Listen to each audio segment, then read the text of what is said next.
Isang gabi ng kagandahan, elegance at matinding kompetisyon.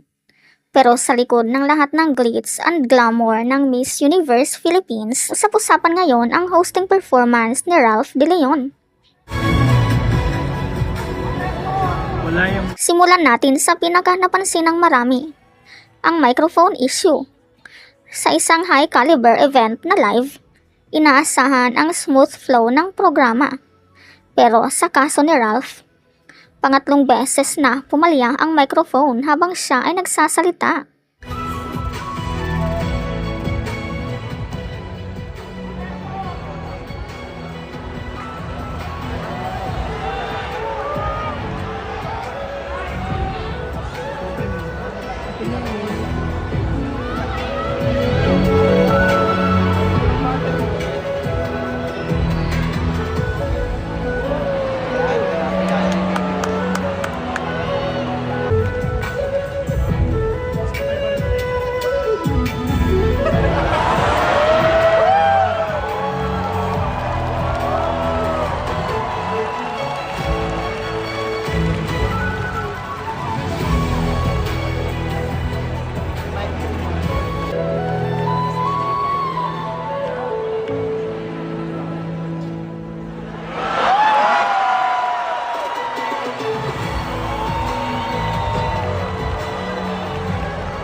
Alright, ladies and gentlemen, fourth time is the charm. Tama.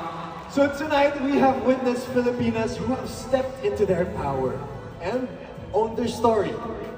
But before we crown a new... Hindi direktang kasalanan ng host ang technical glitch, pero sa mata ng audience, ang host pa rin ang frontliner ng programa. Kaya bawat delay, ngayon, malinaw. Bawat awkward silence, dama ng viewers. Sa ilang moments, makikita na medyo nahirapan siyang i-recover agad ang momentum, na dapat sana ay tuloy-tuloy para hindi mabasag ang energy ng event. Tonight, we have witnessed Filipinas who have stepped into their power and owned their story.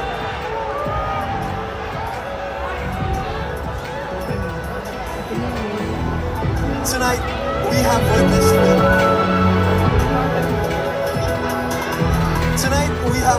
Filipinas who have stepped into their power and owned their story. Tonight,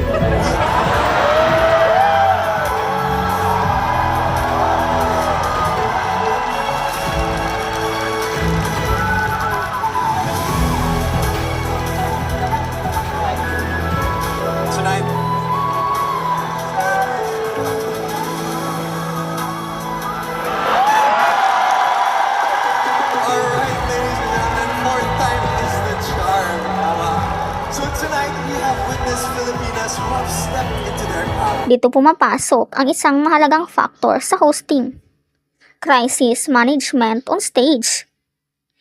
Ang mga seasoned host, kahit may aberya, kayang gawing natural ang sitwasyon. Minsan pa nga nagiging entertaining pa.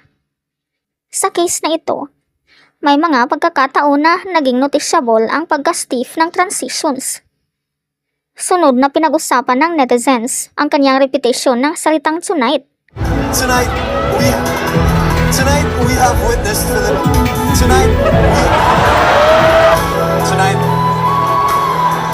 Sa halos bawat segment, maririnig ang salitang ito ng paulit-ulit.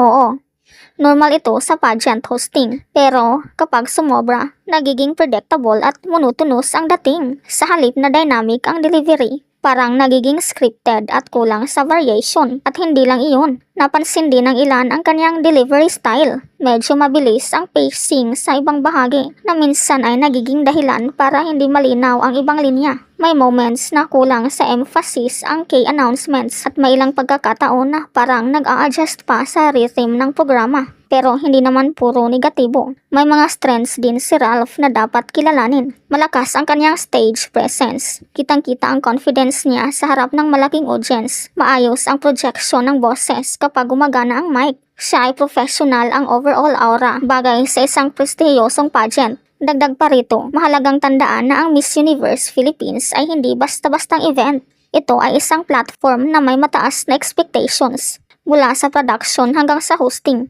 live broadcast, unpredictable na pangyayari, at pressure mula sa audience at online viewers. Lahat yan ay kailangang i-handle in real time. Kung ikukumpara sa mga betiranong host sa pageant industry, makikita na si Ralph ay nasa developing stage pa ng kanyang hosting journey. Hindi ibig sabihin ito na kulang siya. Bagkus, nangangahulugan ito na may malaki pa siyang potensyal na i-unlock. Ang kanyang strength ay ang kanyang confidence at commanding presence.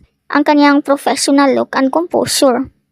Siguro ay kailangan niyang i-improve ang mas mahusay na handling ng unexpected technical issues. Pag-iwas sa repetitive words tulad ng tonight. Mas dynamic at natural na delivery or less scripted, more conversational. Better pacing at emphasis sa important moments. Si Ralph ay merong 7 out of 10 na overall rating. Siya ay may potential, pero kailangan pa ng polish at experience para maging top-tier pageant host. Sa huli, hindi naman nasusukat ang isang host sa isang gabi lang. Pero sa isang malaking entablado tulad ng Miss Universe Philippines, bawat salita, bawat galaw ay napapansin.